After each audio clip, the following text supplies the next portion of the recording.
Welcome to the Pew. Welcome to the Pew. Hey. With Stephen Lewis. Stephen Lewis, Nightlife Impresario. Impresario extraordinaire. So earlier, in an earlier episode, you mentioned how you liked Kayvon Zan's parties, and I'm wondering what other nightlife personalities, parties do you like right now? Not many. Not really many. I like.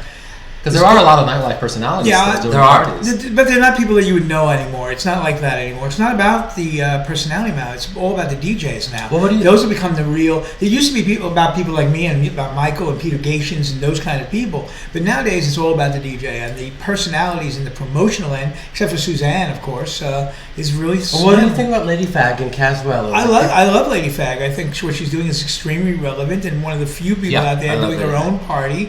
And that's a party, that's a promotion around her. Really modern. And it's built around her personality, as opposed to the DJ. Not that she doesn't have great DJs, but it's built around her. Yeah. And that's what it's missing in this. And she's got a really fresh, modern kind of sensibility. Has since the day she in New York. She's been had that since the day. She's Canadian?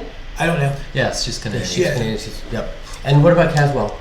I don't know Cazwell. You know Cazwell. I mean, you've been talking to me about as a DJ. Yeah, I like Cazwell. And I know he's got a good reputation as a DJ, but I don't know him personally. As a person, I mean, I think he's a good person. I think he's got a good heart. I think, and his music, I think his music is great. I love his music. Yeah, I mean, the people I like are people like this guy. Bazim, and I like this girl, Emily Bachman, who is the and Anna Fernandez. They're involved with Good Room. I met them, and I like what their energy is about. I like a lot of the promoters that are throwing events in Brooklyn. I like that kind of stuff. Which ones?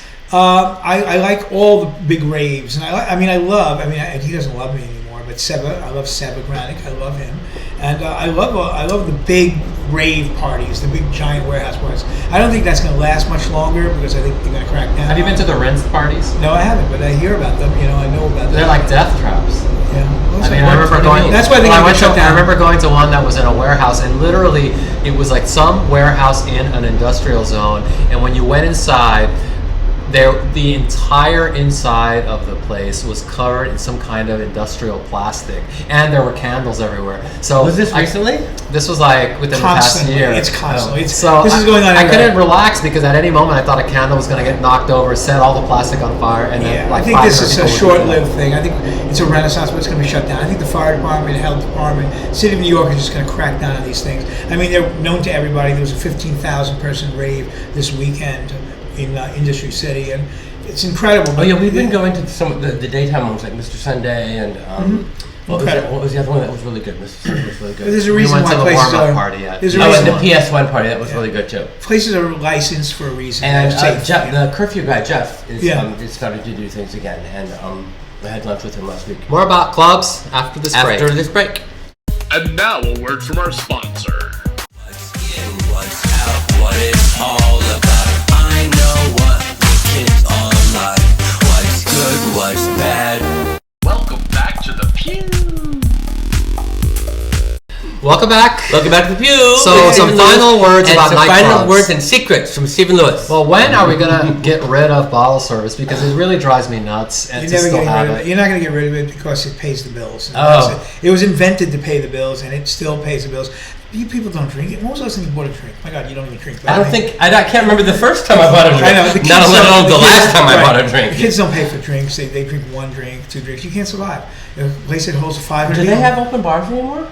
Yeah, they do. But it's not legal anymore. But bars are not legal? The thing is, how many drinks can you drink? Because you go to a bar. Even I do buy drinks, but I might only drink one or two drinks. Wait a minute, this is really news. There's no happy hours. When did they make open bars illegal? It's not illegal. It's difficult. There has to be involved with a certain kind of a private party. The regulations exist. Well, they were always involved with private parties. No. This is different. That's just not a. You can't just throw an art opening and have the rules have changed. You mean like at an art gallery or something? They can't have an open bar. Well, they can't serve open bar at all. They can do wines. Wow. Yeah.